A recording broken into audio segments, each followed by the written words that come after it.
5.2 inches, 1080 x 1920 pixels, IPS LCD. Sony has to be congratulated for not playing the specs game and sticking with this resolution, because in no way is the Xperia Z5's screen harder to read, in comparison to the 1440 x 2560 screens out there. Color balance and accuracy, on the other hand, are areas where Sony should have tried a bit harder.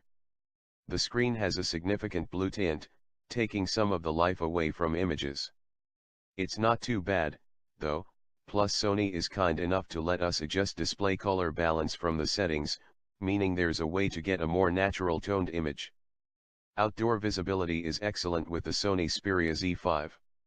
The handset achieves maximum brightness of about 670 nits, which is enough to outshine almost any other phone of that caliber. Meanwhile, the lowest brightness point is at 4 nits, which makes the screen comfortable for bedtime reading. The proportions of the front are almost right, but the upper bezel is ever so slightly higher than the bottom one, so its look is not exactly perfectly balanced. And while that slight imperfection in the appearance may not prove to break the deal for most, the dangerously sharp edges of the Z5's frame probably will. As soon as you hold Sony's latest creation in hand, an unexpected and unprovoked sensation of a sharp object scratching against your skin will take you by surprise. Holding the Xperia Z5 is not a pleasant thing to do unless you put a case on it, so we can't help but wonder how Sony let such an obvious design flaw slip past. The back panel is now made of what Sony calls frosted glass.